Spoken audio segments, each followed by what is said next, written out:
2014 সালের 17 জুলাই ঢাকা যশোর রুটে -8 Q400 aircraft দিয়ে ডানা মেলা বেসরকারি উড়োজাহাজ সংস্থা ইউএস বাংলা এয়ারলাইন্স সাফল্য ও গৌরবের 12 বছর পেরিয়ে 13তম বছরে পদার্পণ করেছে আজ।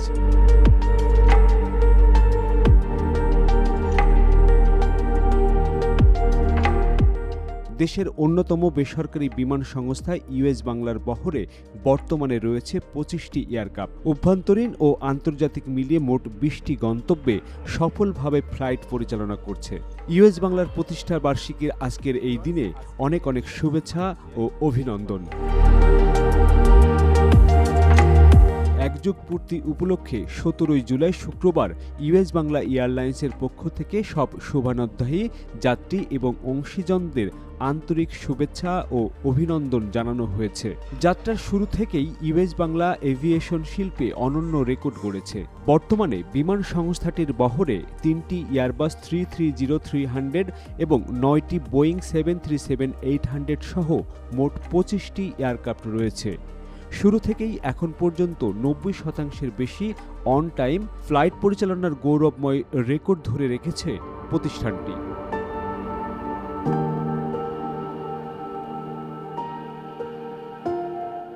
অভ্যন্তরীণ রুটে ঢাকা থেকে চট্টগ্রাম, কক্সবাজার, সিলেট, সৈয়দপুর ও রাজশাহীতে যাত্রী পরিবহন করেছে সংস্থাটি। অন্যদিকে 2016 সালের মে মাসে ঢাকা কাঠমান্ডু ফ্লাইটের মাধ্যমে আন্তর্জাতিক রুটে যাত্রা শুরু করে এই উড়োজাহাজ সংস্থাটি। বর্তমানে Kolkata, Chennai, Male, Muscat, Doha, Dubai, Sharjah, Abu Dhabi, Jeddah, Riyadh, Kuala Lumpur, Singapore, Bangkok ও গুয়াংজু রুটে নিয়মিত ফ্লাইট পরিচালনা করছে। স্বাধীনতার পর ইউএস বাংলায় প্রথম দেশি বিমান সংস্থা যা চীনের কোনো গন্তব্যে ভারতের চেন্নাই কিংবা মালদ্বীপের রাজধানী মালেতে সরাসরি ফ্লাইট চালু করেছে। যাত্রী সেবায় অনন্য নজির স্থাপন করায় ইউএস বাংলা দেশীয় এয়ারলাইন্স হিসাবে যাত্রীদের আস্থা অর্জনে সক্ষম হয়েছে, যার ফলশ্রুতিতে 2015 সাল ছাড়াও টানা 2022, 23, 24 এবং সর্বশেষ 2025 সালেও দেশের বেস্ট ডোমেস্টিক এয়ারলাইন্স হিসাবে সেরা পুরস্কার অর্জন করেছে প্রতিষ্ঠানটি।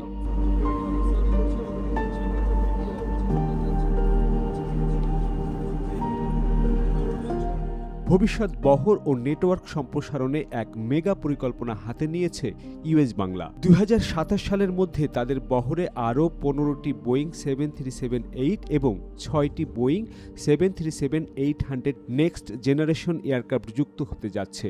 নতুন এই 21টি উড়োজাহাজ বহরে যুক্ত হলে ইউএস বাংলা হবে দক্ষিণ এশিয়ার অন্যতম একটি এয়ারলাইন্স। এছাড়া চলতি বছরের সেপ্টেম্বরে নেপালের কাঠমান্ডুতে পুনরায় ফ্লাইট চালুর পরিকল্পনা রয়েছে ইউএস বাংলার।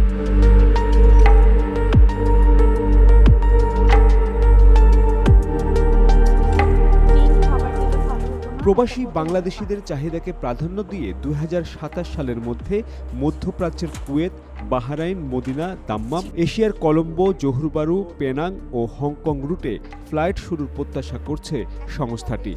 এখানেই শেষ নয়, 2028 সালের মধ্যে লন্ডন, রোমসহ ইউরোপের বিভিন্ন গন্তব্যে এবং 2030 সালের মধ্যে নিউ ইয়র্ক, টরন্টো, অস্ট্রেলিয়ার সিডনিতে ডানা মেলার সুদূর প্রসারী পরিকল্পনা নিয়ে এগিয়ে যাচ্ছে ইউএস বাংলা।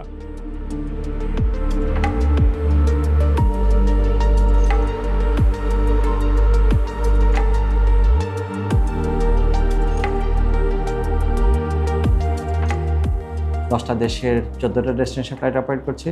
খুব সহজে আমাদের পরিকল্পনা আছে ঢাকা টু মদিনা রুটে ফ্লাইট অপারেট করার, এবং সাথে সাথে আমাদের 2026 শেষ নাগাদ কিংবা 27 শুরুতে ঢাকা টু লন্ডন এবং ঢাকা টু রোমে কিন্তু ফ্লাইট পরিচালনা করার একটা পরিকল্পনা নিয়ে আমরা এগিয়ে যাচ্ছি।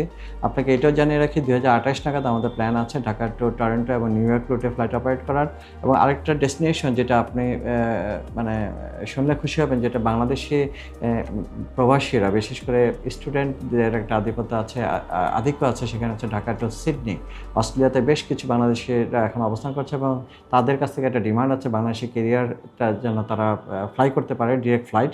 তো আমরা ঢাকা টু সিডনিতে আমরা ডিরেক্ট ফ্লাইট করার পরিকল্পনা আমরা নিয়ে কাজ করছি।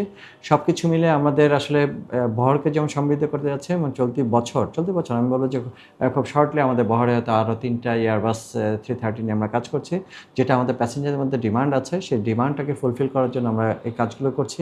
আপনাকে এটাও জানিয়ে রাখি, ইনশাল্লাহ আগামী বছর যদি সব কিছু ঠিক থাকে আমরা যে হজ ফ্লাইট করার পরিকল্পনা নিয়ে আমরা আগাচ্ছি এবং আমাদের বিশ্বাস সরকার এবং সংশ্লিষ্ট যারা আছেন প্রত্যেকে আসলে ইউএস বাংলাকে সেই অপরচুনিটি দিবেন।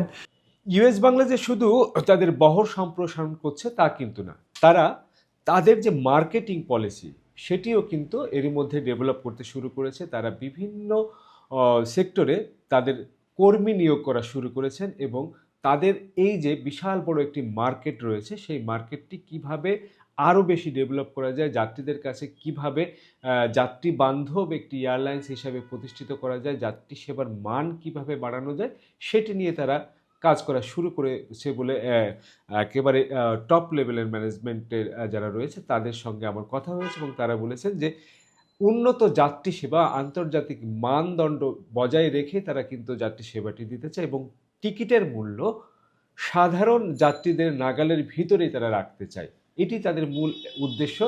তো সেটি আসলে দেখার বিষয়, তারা কতটা সাশ্রয়ী মূল্যে যাত্রীদের কাছে টিকিট দিতে পারে, যাত্রীরা কতটা সন্তুষ্টি অর্জন করতে পারে।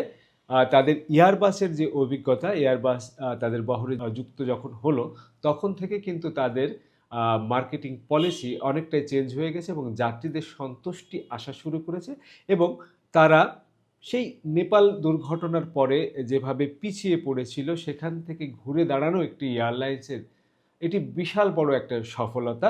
এবং সুখবর হলো আগামী মাস থেকেই তারা আবারও নেপালে তাদের ফ্লাইট চালু করতে যাচ্ছে।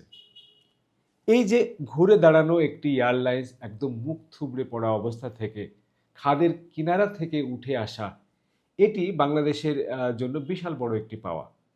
তো ইউএস বাংলা যদি তাদের বহর সম্প্রসারণের পাশাপাশি তাদের যাত্রী সেবার মান ধরে রাখতে পারে এবং উন্নত সেবা যেমন তারা দিতে প্রস্তুত সেটি যদি কন্টিনিউ করতে পারে, তাহলে আমি বলবো এই দক্ষিণ এশিয়ার মধ্যে ইউএস বাংলা অন্যতম একটি সেরা এয়ারলাইন্স হিসেবে প্রতিষ্ঠিত হবে।